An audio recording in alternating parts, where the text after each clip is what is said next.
Assalamualaikum warahmatullahi wabarakatuh. Perkenalkan, saya Erlangga Rahma Mahendra. Saya mahasiswa PBG Prajabatan tahun 2024 gelombang 2. Kali ini saya akan menjelaskan tentang Pancasila sebagai fondasi pendidikan Indonesia. Pada topik 4, koneksi antar materi, mata kuliah Filosofi Pendidikan Indonesia. Di topik kali ini, kita akan membahas terkait hubungan antara topik 4 ini dengan topik 1, 2, dan 3. Selanjutnya, kita akan membahas keterkaitan topik 4 dengan topik 1. Kaitan antara topik 1 hingga topik 4 yakni perjalanan pendidikan nasional yang sangat panjang dalam belengguan. Meskipun setelah merdeka, pendidik masih terbelenggu dalam pendidikan yang menyamakan potensi peserta didik, sehingga pembelajaran dan pendidikan yang diselenggarakan di sekolah diupayakan agar berpusat, berpihak, dan berdampak pada peserta didik, di mana guru sebagai seorang pemimpin transformasi pendidikan berupaya untuk membangun ekosistem sekolah yang mendukung tumbuh kembang peserta didik.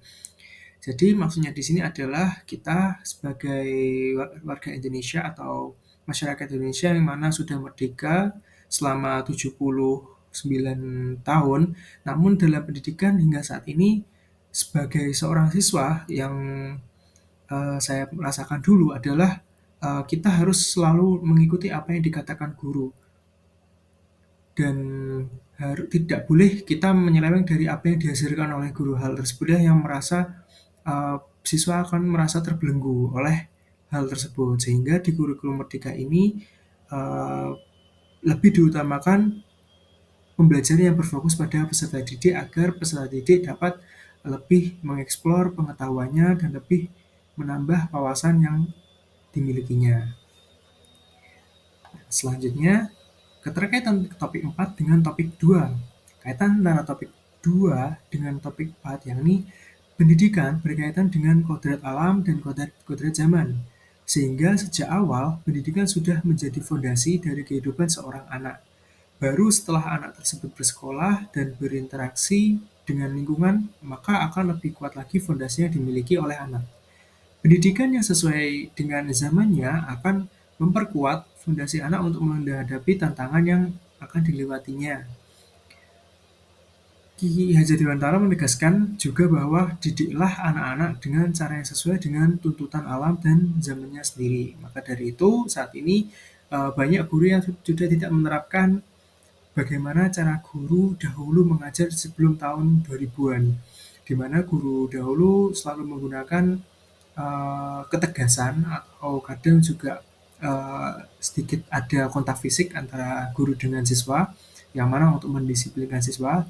Dan saat ini hal tersebut sudah tidak diperlukan lagi karena dengan berkembangnya teknologi dan berkembangnya informasi saat ini, hal tersebut akan berdampak negatif bagi pembelajaran apabila masih dilakukan hingga saat ini. Dan saat ini juga untuk model belajar sudah banyak variasinya daripada zaman dahulu, sehingga lebih inovatif lagi untuk pembelajaran saat ini dan lebih menarik daripada zaman dahulu.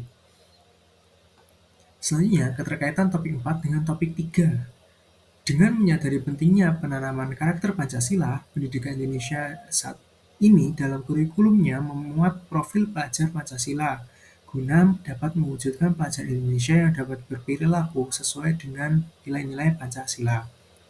Dalam usaha mewujudkan profil pelajar Pancasila di pembelajaran abad 21 yang berpusat pada peserta didik, tentunya perlu peran pendidik untuk menuntun dan menumbuhkan profil pelajar Pancasila ini.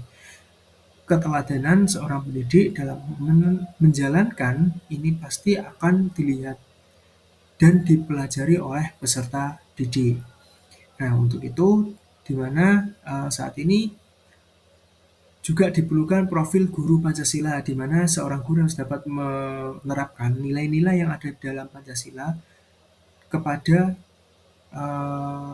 peserta didik, atau maksudnya adalah guru harus dapat menerapkan nilai-nilai Pancasila tersebut di depan peserta didik, dan mungkin dapat mengajak peserta didik untuk menerapkan nilai-nilai Pancasila tersebut. Nah, karena apa? Karena dengan berkembangnya teknologi ini banyak, unsur negatif yang ada di teknologi tersebut seperti di gadget, HP. Nah, dengan mudahnya informasi yang menyebar dengan hanya menggunakan internet atau dengan menggunakan HP, tentunya perlu dikembangkan lagi untuk pertahanan diri pada peserta didik, yaitu dengan, mmm, menguatkan profil pelajar Pancasila tersebut, di mana agar siswa tidak, terpengaruh oleh dampak negatif dari gadget atau dari budaya asing yang masuk ke Indonesia melalui media sosial atau internet tersebut. Oleh karena itu, guru harus dapat menekankan, nilai-nilai Pancasila ini dalam setiap pembelajaran yang dilakukan dalam kelas.